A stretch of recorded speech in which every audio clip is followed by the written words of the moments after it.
লাঠি নিয়ে না দাঁড়ান পর্যন্ত মানুষ আসলে সোজা রাস্তায় চলে না, ব্যাঙ আর সাপের মতো। ব্যাপারটা এরকম না। আমরা বলেছিলাম পদত্যাগ করেন, প্রথম বলেছিলাম সংস্কার করেন, মারা শুরু করলেন, পরে বললেন পদত্যাগ করেন। পদত্যাগ করলেন না, নিজের জান নিয়ে পালাইলেন, কিন্তু রেখে গেলেন দরবেশ সাহেবকে। দরবেশ দাড়ি কামাইয়া আল্লাহর রাস্তায় ধরা খাইছে। কথা বলেন না কেন? দরবেশ সাহেব 10 দিনের শ্বশুর বাড়িতে ঢুকছে আজকে। তার বাড়ি কয়দিন? 10 দিন নয়, 10 বছর থাকবো ইনশাল্লাহ রিমান্ডে। কথা বলেন না কেন? কত হাজার কোটি টাকা ঢুকাইছেন আপনার বেপসিমকো ওষুধ কোম্পানিতে, কত টাকা আপনি ঢুকাইছেন আপনার ইন্ডিপেন্ডেন্ট চ্যানেলে, কত টাকা ঢুকাইছেন FCS ব্যাংকে, সব বের করা হবে। কথা বলেন ঠিক কিনা?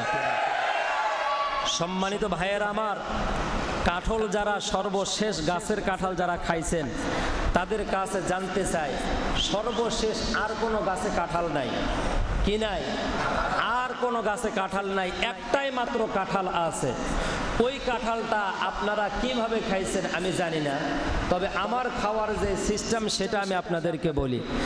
আমরা খাইছি এইরকম যে সর্বশেষ কাঁঠালটা পান্তা দিয়া খাবো না, সর্বশেষ কাঁঠালটা মুড়ি বা খই দিয়ে আর খাবো না, সর্বশেষ কাঁঠালটা আমরা খাইছি ঠিক খই চালার উপরে চালানি দিয়া নিচে রস বের করে। চাচা মনে হয় বুঝতে দেরি হয়েছে। সর্বশেষ কাঁঠালটা কিভাবে খাইছেন? খই চালার উপরে অথবা ব্লেন্ডারের ভিতরে সুইচ বেড়ে। ওই কাঁঠালের কোনো আঁশ নাই, বীজ নাই, যা আছে সবকিছু কি? সবকিছু কি একেবারে মিক্সার এমন হয়েছে, ওইটা আসলে মধু না ওইটা আটা না ওইটা তালের রস বোঝার উপায়। কারণ এইভাবে করার উদ্দেশ্য, ছোট্ট ছোট্ট বাচ্চাগুলো বলছে, মা এই যে কাঁঠাল, এই কাঁঠালের যে অবস্থা, বিদায় নিয়ে চলে গেল, 1 বছর পর কাঁঠালের সাথে দেখা। অতএব এটা পান্তা দিয়ে খাবো না, এটা খই দিয়ে খাবো না, মুড়ি দিয়ে খাবো না, এই কাঁঠালটা আমরা খাবো রস বের করে ওইটার সাথে আটা মিশাইয়া, ওই আটা দিয়ে একটু আমরা বড়া বানাইয়া তেলে ভাজে খাবো। কথা বলেন না কেন? আপনাদের যে কাঁঠালের মাথায় যে কাঁঠালটা ধরছিল গাছের, উনি তো ইন্ডিয়ার যায় বসে বসে 5 স্টার হোটেলে রেস্ট নিচ্ছে। যারা নিচের ওরা হচ্ছে হারুন, ওরা হচ্ছে আনিসুর, ওরা হচ্ছে আপনার দরবেশ। কথা বলেন ঠিক কিনা? ওরা হলো স্বরাষ্ট্রমন্ত্রী। শুরু হয়েছে খেলা, মনে করেছেন বন্ধ হবে না, বন্ধ হবে না। 10 দিন দিয়ে শুরু হয়েছে, তোমাদেরকে ব্লেন্ডার দিয়া খই চালা দিয়া চেলে চেলে রস বের করা হবে। কথা বলেন ঠিক কিনা?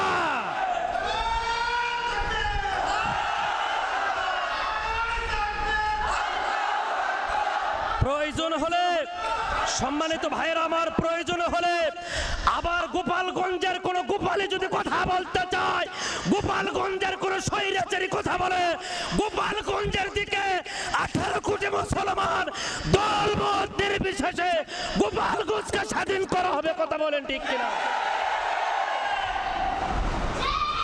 বেশি বাড়াবাড়ি করেন না। একদিন সেনাবাহিনী পেদানি দিয়েছে দেওয়ালের সাথে হাত দিয়ে, 3টে বাড়ি মারার পরে ঘুরে আছে, বলছে আব্বা রাম রাম রাম। আব্বা কে? আব্বা আব্বা করিস কে? তোর বাপ কয়টা? তোর বাপ মুজিবর আছিল? তোর বাপ কতজন? সেনাবাহিনী তোর বাপ? তাহলে তো সমস্যা তোর মায়ের। কথা বলেন না কেন? সেনাবাহিনী শান্তশিষ্ট একটি সুশৃঙ্খল একটি আমাদের দেশের বাহিনী।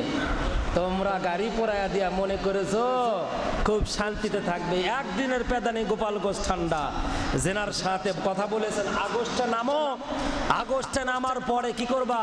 3টা মন্দির ভাঙবা, পেগোডা ভাঙবা, 4-5টা হিন্দুকে মারবা, তারপরে আমি এখান থেকে কাটি নাড়াচ্ছি, যা আছে দেখে নিব, খালি এই কাজগুলো করো। আপা আমার নাম্বার সেভ করেন। আপনার নাম্বার সেভ হয়েছে, আপনি এখন ডিবি অফিসে এখন মারাবা। আপনি এখন কোথায়? ডিবি অফিসে। সাউন্ড সিস্টেম খুবই বাজে, আমি বুঝতে পারছি না। সম্মানিত ভাইয়েরা আমার, আফাও নাম্বার সেভ করছে, আপনিও এখন ডিবি অফিসে। থামেন, ওয়েট করেন, অপেক্ষা করেন। 15.5 বছর জ্বালাইছেন, কথা বলেন না কেন? কোনো কথা হবে না, এক চুল পরিমাণ ছাড় দিয়ে কোনো কথা হবে না। আমাকে বারবার এমন কোনো বছর নাই যে বছর আমাকে স্টেজ থেকে নামায় দেয় নাই, এমন কোনো মাহফিল নাই যে মাহফিল আমাকে ধমক দেয় নাই। থানাতে নেওয়া হয়েছে অনেকবার। প্রধান বিচারপতির বাড়ির মাহফিল করার পরে আমাকে নিয়ে শাসাইছে। আমি বলছি আপনাদের ক্ষমতা দুইটাই, এক অ্যারেস্ট করবেন, দ্বিতীয়ত ফায়ার করে আমাকে জঙ্গি বলে চালায় দিবেন, জামাত শিবির করে আমাকে চালায় দিবেন, কোনো সমস্যা নাই। একটা হক কথা আমার জবান থেকে মিস হবে না। যতক্ষণ পর্যন্ত বেঁচে আছে ততক্ষণ পর্যন্ত হক কথা চলবে। কথা বলেন ঠিক কিনা? কারণ আমি হচ্ছে ইব্রাহিমের সন্তান। আমার মায়ের নাম হচ্ছে হাজেরা, বাবার নাম ইব্রাহিম, মায়ের নাম হাজেরা, ভাইয়ের নাম ইসমাইল। মিনার প্রান্তে জীবন দেওয়া আমরা সন্তান। কথা বলেন ঠিক কিনা? আমরা শাপলা চত্বরকে রক্তে রঞ্জিত করেছি, বাতিলের সামনে মাথা নত করি নাই। কথা বলেন ঠিক কিনা? আমাদেরকে ডিবি দিয়া, আমাদেরকে মামলা হামলা দিয়ে নিয়ন্ত্রণ করবেন পারবেন না, ওদিন ভুলে যান। কথা বলেন ঠিক কিনা? আপনারা কথা বুঝতেছেন কি ভাইয়েরা? সামনে থেকে কোনো নড়াচড়া করবেন না। অল্প সময় কথা বলার যেহেতু সময়, আমি খুব সংক্ষেপে কথা বলবো। আবার শোনাই, আল্লাহ রাব্বুল আলামিন এই পৃথিবীতে কিছু সংখ্যক জিন আর কিছু সংখ্যক মানুষদেরকে জাহান্নামে পাঠাবে, এই জন্যই তাদেরকে তৈরি করা হয়েছে। বাংলাদেশ আওয়ামী লীগ সরকারের আগস্ট মাসের 5 তারিখে পতন হবে, এটা যদি জানতো হারুন, তাহলে কি ও ভাতের হোটেল দিত না? আনিসুর সাহেব, এই যে মন্ত্রী আনিসুর, ইনি কি আইন মন্ত্রীর দায়িত্ব নিত না? সালমান এফ রহমান প্রধান উপদেষ্টা হতো না? হাসান মাহমুদ এত কথা বলতো না? এমনকি নারায়ণগঞ্জের যে কিনা শামীম ওসমান খেলা হবে, হেফাজতের সাথে খেলবে, জামাতের সাথে খেলবে, উনি খেলার কথাও বলতেন না। সম্মানিত ভাইয়েরা, ওনারা মনে করেছিল সারা জীবন অনন্তকাল চিরকাল পর্যন্ত আমরা ক্ষমতায় থাকব। এই জন্য সব দিক থেকে তারা আটো করে নিয়ে একেবারে রান্নাঘর থেকে নিয়ে পার্লামেন্ট পর্যন্ত, পাবলিক টয়লেটের সুইপার পর্যন্ত, এমনকি একজন পুলিশ লাইনে রান্নার যিনি কুকার, এনাকে পর্যন্ত আওয়ামী লীগ থেকে নিয়োগ দেওয়া হয়েছে। এর বাহির আর কেউ নাই। আওয়ামী লীগ ছাড়া কোনো কথা হবে না। আওয়ামী লীগ যেখানে আছে ওখানে ওদের তদবির আছে, আওয়ামী লীগ নাই তো ওদের কোনো তদবির নাই। বগুড়াবাসী এটা ভালো করেই জানে। সম্মানিত ভাইয়েরা, তাহলে ওরা যদি জানতো রাজনীতি করতো না, ঠিক কিনা? কিন্তু ওরা জানে অনন্তকাল চিরকালের জন্য আমরা আছি, এই জন্য রাজনীতি করেছে। আর আল্লাহ পাক কোরআনুল কারিমে বললেন যে কিছু সংখ্যক জিন আর কিছু সংখ্যক মানুষকে আমি জাহান্নামের লেলিহানে আগুনের ভিতরে ফালাবো, এই জন্যই আমি দুনিয়াতে পাঠায়া দিলাম। জোরে বলেন নাউজুবিল্লাহ। সবাইকে নয়, কি সবাইকে নয়, কিছু সংখ্যক। এখন তাদের অপরাধ হলো 3টে। জোরে বলেন তো কয়টা? ডান হাতের 3 লোক বের করে বলেন তো কয়টা? যারা হেলান দিয়েছেন, মাজার যদি কোনো সমস্যা না থাকে হেলান আর দিয়েন না বাজান। মাজা সোজা করে 5টা বছর বসে থাকেন। কয় বছর? কারণ এই 5 বছর ওরা অনেক ষড়যন্ত্র করবে। কারণ অনির্বাচিত একটি সরকার বর্তমান ক্ষমতায় আছে, তো আমাদের সিলেকশনে সরকার, ইলেকশনে নয়। এই জন্য মাজা সোজা করে থাকেন, মাজার বাঁকা করেন না, হেলান আর দিয়েন না। হেলান দিয়া 15 বছর মার খাইছেন। কথা বলেন না কেন? কয় বছর? 15 বছর। যাদের মুখ কালো বুঝবেন ওরা হলো স্বৈরাচারী দলের লোক, ভয়ে এখানে আসছে মার খাওয়ার ভয়ে। হাসে নাকে খালি দেখেন। সম্মানিত ভাইয়েরা, তাহলে বলেন তো কয়টা অপরাধে আল্লাহ জিন আর মানুষকে জাহান্নামে দিবে? জোরে বলেন কয়টা? নাম্বার 1, 1 নাম্বার অপরাধ, আল্লাহ রব্বুল আলামিন বলেন ওয়ালাকাদ যারানা লিজাহান্নামা কাসীরাম মিনাল জিন্নি ওয়াল ইনস। মানুষের মধ্য থেকে কিছু মানুষকে, কিছু জিনকে আমি আল্লাহ দুনিয়াতে পাঠায়া দিলাম এই জন্য যে তাদেরকে আমি জাহান্নামে পাঠাবো। আমরা যদি বলি রব্বুল আলামিন আপনি জান্নাত বানাইছেন 8টা, জাহান্নাম বানাইলেন 7টা। আপনি আপনার হাবিবের উম্মতদেরকে বড্ড ভালোবাসেন। এরা যদি সারাদিন গুনাহ করে, অপরাধ করে, অপরাধ করার পর যদি কোনো বান্দা, আল্লাহর বান্দা মসজিদে এসে ওযু করলো, ওযু করার পরে আল্লাহর বান্দা যখন দাঁড়ায় গিয়ে তাকবীরে তাহরিমা বাঁধলো, রুকু করলো, সেজদা করলো, সেজদাত গিয়ে বলল সুবহান রাব্বিয়াল আলা, সুবহান রাব্বিয়াল আলা 5 3 7 10 12 যত পারেন বলবেন। বলল আমার ভাইয়েরা, হাদিস শরীফে নবীজি বলেন এইটা যখন তাসবিহ পড়ার পরে আল্লাহর বান্দা মাথাটা উঠায়, উঠানোর পরে মাঝখানে একটা দোয়া বলে আল্লাহুম্মা গফিরলি ওয়ারহামনি ওয়াহদিনি ওয়ারযুকনি ওয়াআফিনি। এই দোয়া বলার পরে আবার যখন রুকুতে সেজদায় চলে যাবে, এই সেজদা যাওয়ার পূর্বে হাদিস শরীফের ভিতরে এসেছে আল্লাহ পাক বান্দার নাক আর কপালের নিচে ডান পা মোবারক বাড়ায়া দেয়। জোরে কোন, জোরে কোন। আল্লাহ পাক আপনাদের এই মসজিদের টাইলসের উপরে পা রাখে, কার্পেটের উপরে পা রাখে। সারাদিন গুনাহ করার পরে সালাতুল মাগরিবে আসছে, এশার নামাজ আসছে, ওই সময় আল্লাহ পাক তার নাক আর কপালের নিচে পাটা বাড়ায় দিয়ে দিত সেজদার সময়। দিয়া বান্দাকে বলে বান্দা, পিঠের উপরে হাতটা বলে দেয়, বলে বান্দা তাড়াতাড়ি মাথা উঠা, তাড়াতাড়ি মাথা উঠা, তাড়াতাড়ি মাথা উঠা, আমারে আর লজ্জা দেশ না, আমারে আর লজ্জা দেশ না। সারাটা দিন গুনাহ করার পরে মায়ের কাছে স্বীকৃতি দাও নাই, থানায় গিয়ে তুমি আত্মসমর্পণ করো নাই, এলাকার মানুষের কাছে বলো নাই, নেতার কাছে যাও নাই, কর্মীর কাছে যাও নাই, হুজুরদের কাছে বলো নাই। তুমি যখন ওযু করে আমার পায়ে লুটিয়া বলছো মালিক রে তুমি মহান, তুমি মহান, তুমি মহান, এই কথা বলে বারবার আমাকে তুমি যখন ধন্য করতেছ, আমি রব্বুল আলামিন বললাম আমি তোমার জীবনের অতীতের যা গুনাহগুলো আছে সব ক্ষমা করে দিলাম, আমার আর লজ্জা দেশ না, আমার আর লজ্জা দেশ না। জোরে কর না সুবহানাল্লাহ, লিল্লাহি তাকবীর। কি খেলা খেলেছো দয়াল রে দয়াল, তোমার খেলা চমৎকার, না পাকে মানুষ বানাইয়া বসাইছো বাজারে। কি খেলা খেলেছো মাওলা রে তুমি, কাউরে দিলা 10টা সন্তান, জায়গা জমি নাই, কাউরে দিলা কোটি টাকা, একটা সন্তান নাই। টাকা করি ধন সম্পত্তি দিলা বেশি করে,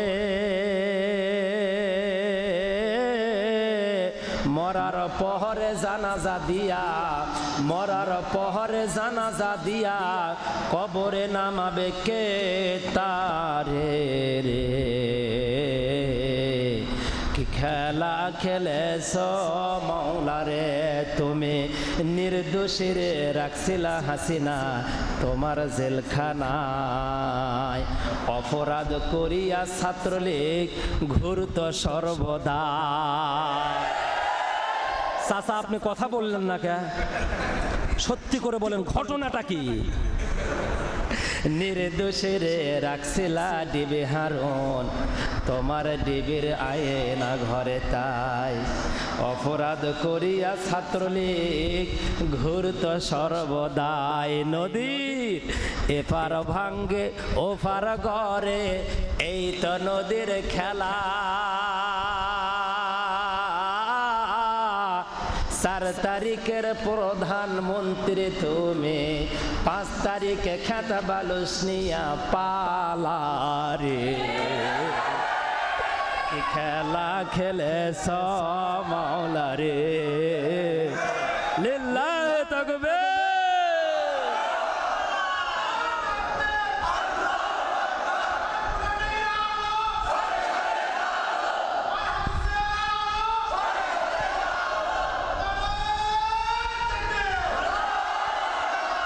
কি চলবে?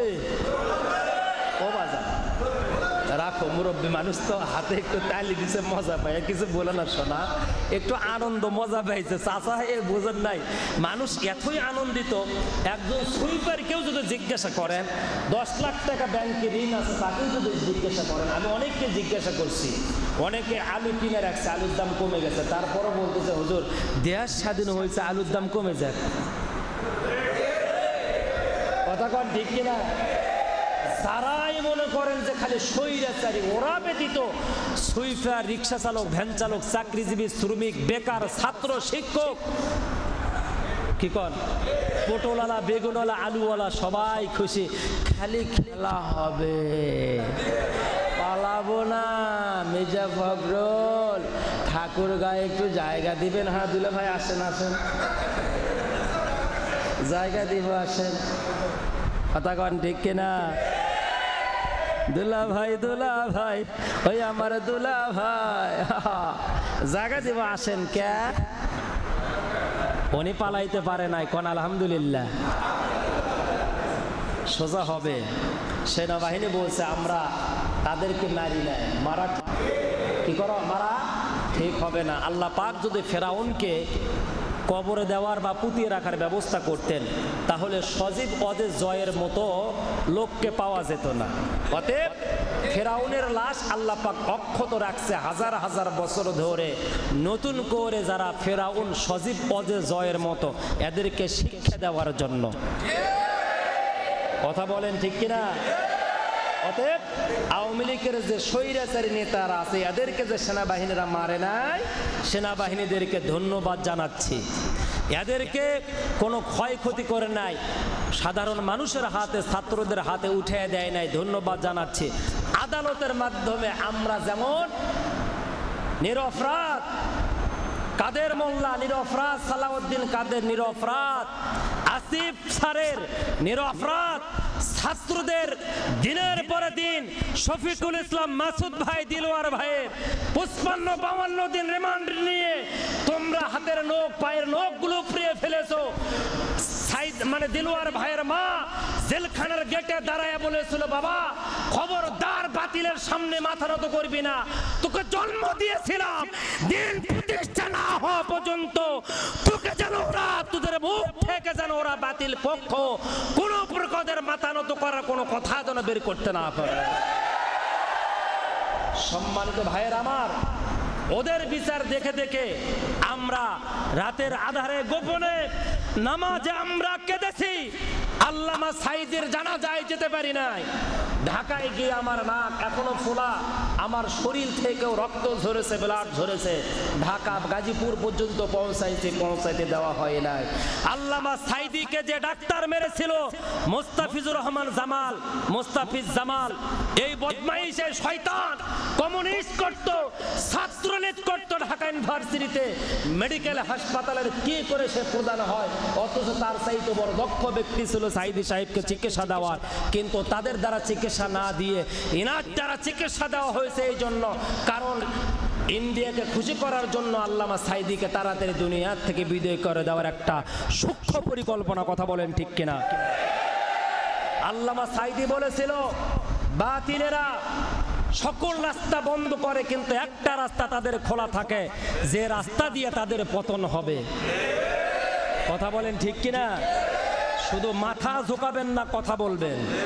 সম্মানিত হাজির একরাম, 2024 সালে নির্বাচনের আগে আপনারা জানেন না হয়তোবা, ইন্ডিয়াতে গেল পররাষ্ট্রমন্ত্রী, স্বরাষ্ট্রমন্ত্রী, পরামর্শ দিল মোদি আর মোদির যারা স্বৈরাচারী আছে ওরা যখন তারা স্পনের লোকেরা পরামর্শ দিল, বাংলাদেশ এবার হয়তোবা তোমার নির্বাচনটা সঠিকভাবে করতে হবে। আমি তাহলে সঠিক নির্বাচন করতে গিয়ে হারিয়ে যাব। পথ হলো দুইটা, বাংলাদেশের জনপ্রিয় ব্যক্তি জেনে আছে, ওনাদেরকে তোমরা রাজনীতির মাঠে নিয়ে আসো। এরশাদের আল্লাহর ভরা ঠ্যাং ভাঙ্গা দল দিয়ে তোমাদেরকে আর কি করা যাবে না, সংসদে যাওয়া যাবে না। কারণ বিশ্ব তোমাদের কাছ থেকে মুখ ফিরে নিয়েছে, চায়না মুখ ফিরে নিয়েছে, যুক্তরাষ্ট্র মুখ ফিরে নিয়েছে, এরপরে কুয়েত, কাতার, লিবিয়া, সৌদি আরব সব দেশ মুখ ফিরে নিয়েছে। শুধুমাত্র শেখ হাসিনাকে ভালোবাসার পাত্র হলো দুইজন, এক হলো মোদির বউ নাই মোদি, আর দ্বিতীয় হচ্ছে রাশিয়া। বুঝাইতে পারলাম? তখন বলল মাঠে কাকে নিয়ে আসবো? বলে নিয়ে আসো খেলাফত আন্দোলন আল্লামা মামুনুল হক সাহেবকে। ওরা শুধু মামুন বলছে। আল্লামা মামুনুল হকের খেলাফত আন্দোলনের 11 জন, কষ্ট পাচ্ছেন নাকি?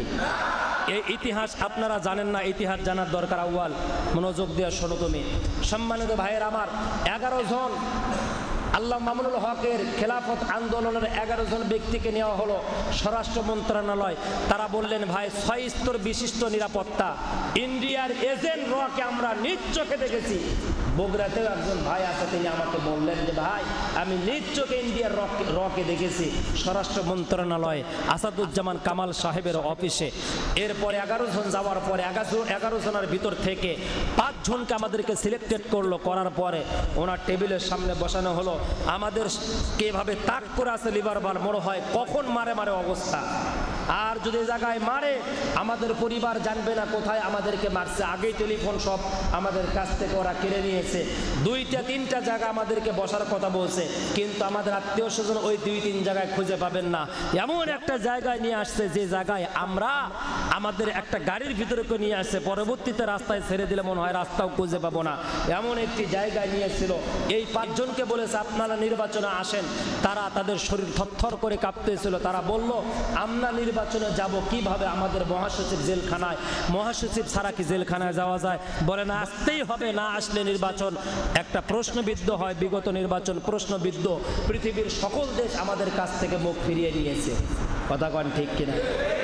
ওই সময় আল্লামা মামুনুল হকের যারা খেলাফত আন্দোলনের নেতৃবৃন্দ কেন্দ্রীয় যারা ছিল তারা বলল আপনারা তাহলে নির্বাচনে আসবেন না? বলে নির্বাচনে আসবো, আমাদের মহাসচিবকে ছেড়ে দেন। বলে না, ওনাকে ছাড়লে তো অবস্থাটা বেগতিক চলে যাবে। তখন ওনারা বললেন যে প্রধানমন্ত্রী জেলখানায় আছে, কোনো কারণে আপনারা কি নির্বাচন করবেন? আর নির্বাচন করলে এটাকে দলীয় কর্মীরা কি মেনে নেবে? আপনার এই নির্বাচনে কি প্রত্যেকটা আওয়ামী লীগের লোকজন যোগদান করবে? তখন ওনারা বলল না, তা তো হতে পারে না। তখন আসাদুজ্জামান কামাল সাহেব কি করলেন, ফোনটা বের করে প্রধানমন্ত্রীর কাছে, স্বৈরাচারীর কাছে ফোন দিয়ে বলল আফা ওনারা এই কথা বলতেছে, কথা তো ঠিকই, আপনি না থাকলে যেমন নির্বাচন সঠিক হবে না, মামুনুল হককে না ছেড়ে দিলে নির্বাচন সঠিক হবে না। বলল ঠিক আছে, ওদেরকে বের করে দাও, পরে দেখতেছি। ইন্ডিয়ার সাথে আবার পরামর্শ চললো 2-3 দিন। স্বরাষ্ট্রমন্ত্রী, পররাষ্ট্রমন্ত্রী এনারা পরামর্শ করলো মামুনুল হকের দলকে নিয়ে আসা যাচ্ছে না, তাহলে কি করো, বাংলাদেশে একটা নির্বাচন দিয়ে দাও। মির্জা ফখরুল সহ রিজভী সহ সবাইকে ধরে আটক করলো। আটক করার পরে বলতেছে এখন যদি নির্বাচন দাও তোমাদের কাকে নিয়ে সবচাইতে বেশি ভয়? বলে রাজাকার সাইদিকে নিয়ে বেশি ভয়। তখন বলল সাইদিকে সূক্ষ্মভাবে পরিকল্পনা তারা বাতায় দিল। কোন ডাক্তার দিয়ে সাইদি সাহেবকে পুশ করা হবে ইনজেকশন, তাও পর্যন্ত তারা সিলেক্টেড করে দিল। কোন মেডিসিন দিয়ে তারা মারবে, সেই মেডিসিনও ইন্ডিয়ার থেকে তারা প্লেনে করে নিয়ে আসছে।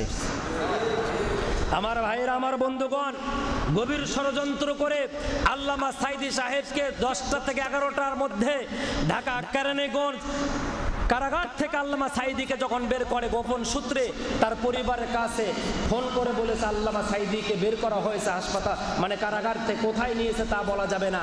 2টা সাদা গাড়ির সামনে পেছনে পুলিশের গাড়ি, সারা শহর শুধু ঘুরাইছে। ঘুরাইতে ঘুরাইতে বিকালবেলা এসে ঢাকা মেডিকেল হাসপাতাল, যা বর্তমান বঙ্গবন্ধু হাসপাতাল নামে দেওয়া হয়েছে, সিএমএসের সামনে নিয়ে আসছে ওরা। নিয়ে আসার পরে সুস্থ একজন সবল মানুষ হাত উত্তোলন করে বলতেছে আল্লামা সাইদি আমি সুস্থ, আমার জন্য আপনারা দোয়া করবেন, এরা আমার জন্য যা করেছে। এই কথাগুলো বলার পরে আল্লামা সাইদি যখন ভিতরে ঢুকলো, আরে মোস্তফা জামাল, এই নরপিচাস, এই ফিরাউন, এটা হচ্ছে এজিদের দোসর, এটা হচ্ছে আব্দুল্লাহ বিন জিয়াদের দোসর। এই দোসর ঢুকলেন ঘরের ভিতরে, ওয়ার্ডের ভিতরে ঢুকলেন। কয়েকটা আপনার হচ্ছে নার্স নিয়ে একজন মেয়ে গোপনে একটা ছবি উঠাইছিল, সেই ছবিটাও আপনারা অনেকেই দেখেছেন। এই ছবিটা আল্লামা সাইদির ইনজেকশন করার পর ছবি। হুজুর যখন এইভাবে মুচড়ায় দুমড়ায় যাচ্ছে, তখন আমার ভাইয়ের, আমার বন্ধুগণ, ওই সময় কোরআনের ময়না পাখিকে একটা মেয়েকে বলা হলো তুমি ইনজেকশনটা পুশ করো, আমরা একটু তার শরীরটা চেক করে দেখব। মেয়েটা বুঝতে পারে নাই, বিধায় কি করেছে, আজকে জীবন নিরাপত্তাহীনতায় আছে, বিধায় সে মেয়েটা জনসম্মুখে কথা বলতে পারছে না। ওই মেয়েটা ইনজেকশন পুশ করার 5 মিনিটের ভিতরে হুজুরের কোনো কোরআনের ময়না পাখির আর নড়াচড়া নাই। আমাদের কাছ থেকে আল্লামা সাইদি বিদায় নিয়ে চলে গিয়েছে। ওই মেয়েটা তখন এসে বলছে, স্যার আল্লামা সাইদি সাহেব তো নড়াচড়া করেন না, ওনার তো নার্ভ নাই, আমি যতটুকু দেখলাম হুজুর মনে হয় বেঁচে নাই। বলে কোনো কথা বলবা না, চুপ করো, এখানে দাঁড়িয়ে থাকবা। বাহিরে দাঁড়িয়ে আছে, ইন্ডিয়ার এজেন্টরা দাঁড়িয়ে আছে, প্রশাসন কয়েক স্তরে সে জায়গায় নিরাপত্তা বেষ্টনে দেওয়া হয়েছে। মাসুদ সাইদিকে ঢুকতে দেওয়া হয় নাই, পরিবার আত্মীয় স্বজনকে ঢুকতে দেওয়া হয় নাই। আমার ভাইয়ের, আমার বন্ধুগণ, আল্লামা সাইদি মারা গেল, তার প্রায় 2 থেকে আড়াই ঘন্টা পরে সর্বপ্রথম এই সরকারের 5টা সাংবাদিক কেমনে জানলো, আমরা জানলাম না কেমনে। আর সর্বপ্রথম মিষ্টি বিতরণ হলো গোপালগঞ্জে, বাংলাদেশের অন্য কোনো মিডিয়া চ্যানেল জানলো না কেন? এটাই আমাদের জানার বিষয়, কথা বলেন ঠিক কিনা? গোপালগঞ্জে খবর কেমনে যায়? কোনো মিডিয়া প্রচার করে নাই। সর্বপ্রথম ওই সাংবাদিক তার চ্যানেলে প্রচার করেছে যে সাংবাদিক মোস্তফা জামালকে মামলা করানোর জন্য আদালতে নিয়েছিল। সম্মানিত হাজিরিন ইকরাম, প্রিয় উপস্থিতি, এই ইন্ডিয়ার দোসর দালাল স্বৈরাচারীদের 5টা গোলাম আল্লামা সাইদিকে নিয়ে 2 থেকে আড়াই ঘন্টা নাটক করেছে। কি করে সম্প্রচার করা হয়? হঠাৎ ব্রেকিং নিউজ, বাংলাদেশের একজন অশিক্ষিত থেকে শুরু মানে সাধারণ গ্রামের মানুষ থেকে নিয়ে উচ্চ পদস্থ কোনো মানুষ বিশ্বাস করতে পারে নাই আল্লামা সাইদি এভাবে মারা যাবে, কথা বলেন ঠিক কিনা? বিকেলবেলা যার ভিডিও দেখলাম হাত নাড়ায়া মিষ্টি হাসি দিল, কে জানতো আল্লামা সাইদি এটাই তার জীবনের শেষ মুশকি হাসি, আর কোনোদিনে হাসি দিতে পারবে না। আমার ভাইয়েরা, তারা শহীদ করে ক্ষান্ত হলো না। আল্লামা সাইদির জানাজার জন্য পরিবারের পক্ষ থেকে ডিবি হারুনের কাছে, ঢাকা পুলিশ কমিশনের কাছে বারবার অনুরোধ করা হয়েছে, রিকোয়েস্ট করা হয়েছে, তারা জানাজা পর্যন্ত করতে দেয় না। সারা রাত নাটক করেছে। গাড়ি থেকে হুজুরের যে ক্রেনের উপরে শোয়া ছিল, ওইটা থেকে টান দিতে গিয়ে হুজুর ট্রেনের ভিতরে পবিত্র এই হুজুরের লাশ মোবারকটা পড়ে গেল। সেখান থেকে আর একটা ক্রেনে টেনে নিয়ে তারা সকাল 6টার সময় রওনা দিল পিরোজপুরের দিকে। পিরোজপুরের লোকজন জানলো না, 64 জেলার ভিতরে আমার ভাইয়েরা 63 জেলায় জানলো না। আগে কেমনে গোপালগঞ্জ জানে, এরপরে খুলনায় আগে কেন মিষ্টি বিতরণ হয়? এটাই জাতির জানার প্রশ্ন, কথা বলেন ঠিক কিনা? কবরের উপরে 144 ধারা জারি করেছ। সম্মানিত হাজিরিন ইকরাম, শেখ মুজিবুরের জানাজা করার জন্য কোনো লোক পায় নাই, জানতো প্রমাণ, জানতো সাক্ষী আছে, হলো 5টা গোলাম বঙ্গবীর নয়, এটা হলো মানুষের একমাত্র সবচাইতে বড় অভিশপ্ত একটা শয়তান, যার ভাই হজ নিয়ে কথা বলেছে। এটা হচ্ছে নব্য ফেরাউন নমরুদ। এই নমরুদ এটা সবচাইতে বাংলাদেশের বড় শত্রু, কথা বলেন ঠিক কিনা? এনে বলেছে বঙ্গবন্ধু মারা যাওয়ার পরে জানাজায় কারো যাওয়ার সাহস হয় নাই। আল্লামা সাইদির জানাজা যদি তোমরা করতে দিতে, এশিয়া মহাদেশের ভিতরে সবচাইতে বড় একটা জানাজা হতো এই যুদ্ধ অপরাধীর, কথা বলেন ঠিক কিনা? যার জানাজা বাংলাদেশ নয়, সারা পৃথিবীর 50টা দেশে হয়েছে, যার জন্য কাবার ইমাম দোয়া করেছে, মসজিদে নববীর ইমাম পর্যন্ত আল্লামা সাইদির জন্য দোয়া করেছে, কথা বলেন। আল্লামা সাইদিকে আমাদের মন থেকে মুছে দিয়েছো। এই যে 14 আগস্ট, কার কারণ? এটা হলো আগামীকালকে তোমাদের আনন্দ, আজকে হলো আমাদের দুঃখ। কে? কিছু কিছু গ্রামের শত্রু লোকেরা আছে না, যেই দিন ওর বাড়িতে একটু ক্যাচাল বাজে বা শান্তি হয়, ওই দিন ওর বাড়িতে উনি গানের মিউজিক দিয়ে আনন্দ করে। ওই দিনকে বাড়ির মানুষ অসুস্থ হয়ে পড়ে আছে, এর বাড়িতে ইনি ঢোল পিটাচ্ছে, আনন্দ করতেছে। এইটা হলো মানুষের প্রতিবেশী জমি নিয়ে কেন্দ্রিক ক্যাচাল হইলে, কোনো কারণে মারামারি হইলে, অথবা একটা মেয়ে আর একটা ছেলেকে বিয়ে করতে চাচ্ছে, বিবাহ না দিলে এই ধরনের দুর্ঘটনা ঘটে, কথা বলেন ঠিক কিনা? সম্মানিত হাজিরিন ইকরাম, প্রিয় উপস্থিতি, ঠিক ওরাও এমনটাই করেছে আমাদের সাথে তামাশা। এই বিচার আল্লাহ তো কিয়ামতে করবে, বাংলাদেশে শুরু হয়েছে, ইনশাল্লাহ শুরু হবে, শুরু হয়েছে ইনশাল্লাহ। আমরা এটা দেখতে চাই, আমরা দেখার পরে তারপরে কি হবে সেটা আল্লাহ করবে। তবে আমাদের জোর দাবি, আল্লামা সাইদিকে যে ডাক্তার মেরেছে, ওই ডাক্তারের শুধুমাত্র তাকে ধিক্কার জানানোর কারণে ঝিনাইদহ বা কুষ্টিয়ার একজন ছাত্র ভাইকে অ্যারেস্ট করে রিমান্ডে নেওয়া হয়েছে, তার পরিবারকে ধ্বংস করে দেওয়া হয়েছে। আমরা জানতে চাই ওই ভাইয়ের অবস্থা কি, আর ওই ডাক্তার আছে কোথায়? ওকে জনসম্মুখে নিয়ে আসতে হবে। এটা স্বরাষ্ট্র উপদেষ্টার কাছে আমাদের সবার আবেদন, কথা বলেন। আল্লামা সাইদি আজকে মসজিদে দোয়া হচ্ছে, মাদ্রাসায় দোয়া হচ্ছে, রাজপথে ওয়াজ বাজতেছে, কিন্তু শেখ মুজিবের কালকে তোমরা 7 মিনিটে কেমনে ভাষণ বাজাও, এটা আমরা দেখব, এটা আমরা দেখব বগুড়াবাসী। আমাদের দেহে রক্ত থাকা অবস্থায় বগুড়ায় কোনো আওয়ামী লীগের অফিসে, কোনো দোকানে, কোনো রাস্তায়, কোনো গাড়িতে স্বৈরাচারী শেখ মুজিবের 1 মিনিট ভাষণ আমরা বাজাইতে দেব না, আমরা বাজাইতে দেব না। তোমার ভাষণ বাজানোর পরে তোমাকে নিয়ে আনন্দ করে, তোমাকে নিয়ে একটু মুনাজাত করে, এই মুনাজাত নাম কেউ আসছে আওয়ামী লীগকে যে হুজুর দিয়ে মুনাজাত করে, বাহিরে যায় কিছু খায় গাঁজা, কিছু খায় মদ, আবার কেউ খায় বিড়ি সিগারেট। আল্লামা সাইদির জন্য শত শত মানুষ এ জায়গায় দোয়া করতেছে, সারা বাংলাদেশের প্রত্যেকটা মসজিদে দোয়া করতেছে, মাদ্রাসায় দোয়া করতেছে। আল্লাহর জাতের কসম করে বলি, একজন বাহিরে বের হয়ে কোনো প্রকারের সিগারেট ধরাবে না, এমনকি আল্লাহর কসম করে বলি যদি মিষ্টি মিঠাই নাও পায় তারপরে মনে কোনো কষ্ট নিয়ে, তারা যন্ত্রণা নিয়ে মন খারাপ করে থাকবে না। কথা বলেন ঠিক কিনা? 1 লক্ষ নয়, 1 কোটি মুজিবকে যদি 1 পাল্লায় দাও, 1 আল্লামা সাইদিকে 1 পাল্লায় দিলে আল্লামা সাইদির ওজন বেশি হবে। শান্তিতে বয়বৃদ্ধ আল্লামা বাবু নগরীকে বাঁচতে দাও নাই, হুজুরের পা উপর দিকে ঝোলায়া তোমরা যখন মেরেছো, এই বয়বৃদ্ধ মানুষটার কিডনিকে তোমরা ড্যামেজ করে দিয়েছো। আল্লামা আহমদ শফি লক্ষ লক্ষ আলেমের ওস্তাদ, একজন মুহাক্কিক আলেম, এই আলেমকে তোমরা তিতুল হুজুর বানাইছো। মামুনুল হককে নিজের বৈধ স্ত্রীকে নিয়ে রিসোর্টে যাওয়ার পরে 41টা মোবাইল আর ক্যামেরা দিয়ে তোমরা ভিডিও করে জাতিকে যা কষ্ট দিয়েছো, আল্লাহ জাতের কসম করে আল্লাহ তোমাদেরকে ক্ষমা করে নাই, যার কারণে তোমাদের বিচার শুরু হয়েছে। কথা বলেন ঠিক? সম্মানিত ভাইয়েরা আমার, তাহলে কয় শ্রেণীর মানুষের আল্লাহ বিচার করবেন? হাত দেখান, হাত দেখান ভাই, আপনার হাত নিয়ে আসেন। কয় শ্রেণীর? 3 শ্রেণীর মানুষের আল্লাহ পাক বিচার করবেন। 1 নাম্বার যে মানুষের বিচার করবেন, আমার সাথে শুধু ঠোঁট নাড়ান, বলেন লাহুম কুলুবুল্লা ইয়াফকাহুনা বিহা, বলেন লাহুম কুলুবুল্লা ইয়াফকাহুনা বিহা, লাহুম কুলুবুল্লা ইয়াফকাহুনা বিহা।